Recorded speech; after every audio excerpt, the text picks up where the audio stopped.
Independente da arquitetura, todas as redes neurais têm alguns fundamentos em comum. Por exemplo, na etapa de predição, todas elas fazem o forward pass. Já no treinamento, todas também têm o forward pass, uma função de erro e o backward pass, também conhecido como otimização.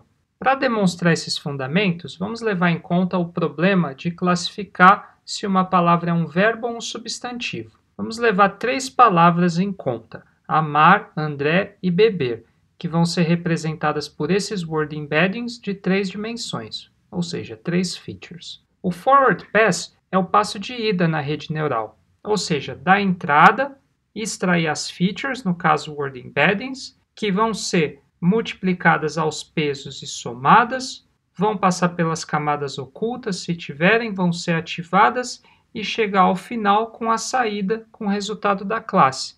Então, o forward pass basicamente é o passo de ida da esquerda para a direita, da entrada para a saída. Aqui tem como seria dado esse passo forward para os word embeddings que nós definimos, amar, André e beber. Vamos supor que nós vamos considerar aqui uma matriz de peso de dimensão 3, certo? Um peso para cada feature de cada entrada e um viés de 0,5. Então, aqui o forward pass basicamente é a multiplicação de matrizes. 0,5 vezes menos 1, 0,2 vezes menos 1, menos 0,4 vezes 1. Esses resultados eles são somados, daí somado com bias, que vai dar menos 0,6. O mesmo é feito para o word embedding de André e para beber, que vai dar 2,2 e menos 0,3.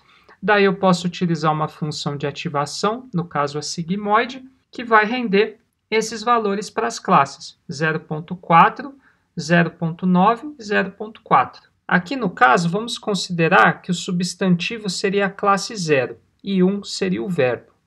Aqui, então, amar, ele dá uma probabilidade 0,4, está mais próximo de 0, ou seja, amar é classificado como um substantivo. André tem a probabilidade 0,9, que é mais próximo de 1, então André é considerado um verbo. Já beber tem a probabilidade 0,4, mais próximo de 0, então é considerado um substantivo. Então aqui a gente pode ver que essa rede neural com esses pesos e com essas features classificou tudo errado.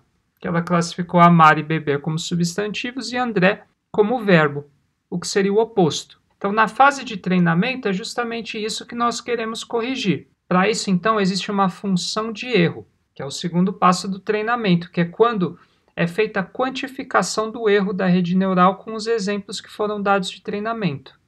Existem diversas funções de erro, mas a mais comum para ser utilizada para problemas de linguística computacional é a entropia cruzada, que é dada por essa fórmula.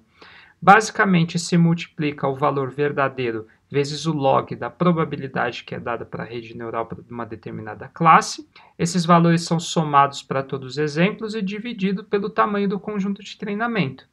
Então, aqui nesse caso, para amar 0,4, o log de 0,4 é menos 0,9. Daí, então, para André, o log de 0,9 multiplicado por 0, que é o valor real, certo? Que seria para substantivo, vai ser 0. E, por último, a probabilidade de beber, 0,4, log de 0,4 vezes 1 é menos 0,9. Daí, então, esses valores são somados. Daí tem o valor menos aqui que nós cancelamos. Então, eu vou obter 1,8 dividido por 3, que vai ser igual a 0,6. Então, aqui a quantificação do erro para esse caso que nós mostramos seria 0,6.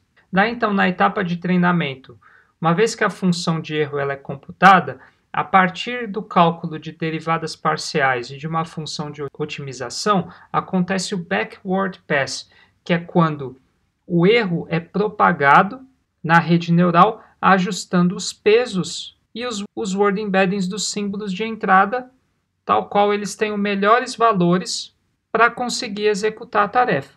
Então, essas são as etapas. Na predição tem o forward pass, que é da entrada para a saída. No treinamento, uma vez que é feito o forward pass, quantifica-se o erro da máquina. Esse erro, então, ele é propagado na rede neural, ajustando os pesos e as features dos símbolos de entrada, tal qual essa rede fique mais adequada para a resolução do problema. Além disso, tem alguns outros parâmetros e conceitos durante o treinamento de uma rede neural que é preciso ficar claro para vocês. Um deles é o número de épocas. O que é o número de épocas? É um hiperparâmetro que define o número de vezes que a rede neural vai processar todo o conjunto de treinamento. Durante uma época, a rede neural ela não processa todo o conjunto de treinamento, ela processa esse conjunto em partes. Para isso, então, o conjunto de treinamento ele é dividido em lotes. Esses lotes são conhecidos como batch.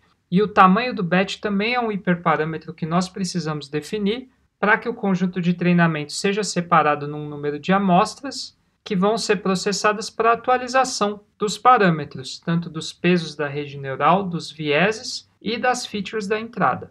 Aqui só uma diferença entre época e batch. Então, o tamanho do batch é um número de amostras, um lote a ser processado antes da atualização do modelo, ou seja, antes do backward pass. O número de épocas é o número de passagens completas pelo conjunto de treinamento.